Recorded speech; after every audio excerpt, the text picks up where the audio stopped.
if you haven't bought stock in promising young woman director Emerald Fennell yet, then her sophomore flick Saltburn is something you gotta see.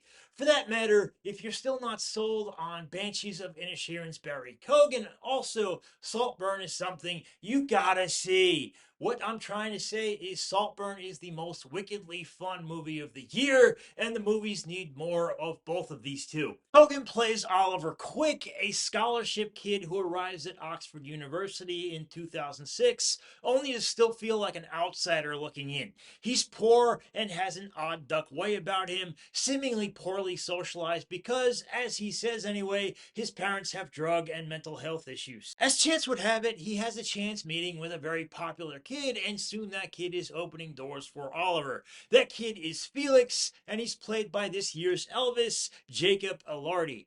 Felix isn't just cool, but super nice and rich, and Oliver is more than willing to ditch the losers to bask in the forever happiness of his insular world. Oliver's hard luck story and realness leaves a major impression on Felix, and so when the school year ends, Felix invites him to his family's lavish palatial estate known as Saltburn. This place is done up in ridiculous pomp and opulence, from the big rooms all the way to the fact that maybe some of the tutors may have stayed there and left some cum in their wake. Right away, I love this family. They're like pod rich people who go out of their way to seem like average neighbors next door. It's like you walk in and suddenly you're seeing the cast of Downton Abbey watching Superbad. It's so ingeniously weird, and Fennell doesn't stop there. Mom has a way of taking on projects like Carrie Mulligan's Pamela. She somehow met Pamela, an addict in a bad relationship, and decided to take her in like a lost puppy. In doing so, she somehow seems to think she understands the pull of addiction. That is until she gets bored and is now just dropping hints she wants Pamela to leave. The mom is played by Rosamund Pike, and this is her best role since Gone Girl. She plays a woman so obliviously in La La Land that the only thing funnier than her nonsense are the few times when she actually tries to make it seem like she understands reality. Mike Pike, always with a straight face, is comedy gold that just keeps on giving. Richard E. Grant plays the cheery patriarch of the family, while Allison Oliver plays the train wreck daughter.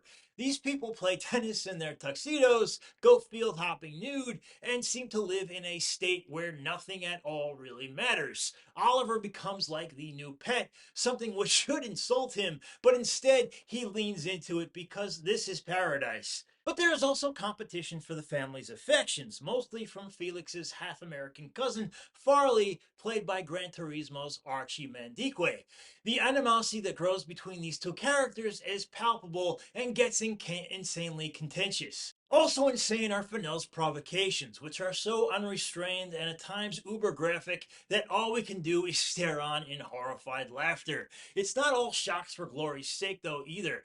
Every scene is either literal or has a marvelous bit of misdirection. Both leave us wondering where this whole thing will go next. And Kogan, she has the perfect person to go through the motions of this whole thing.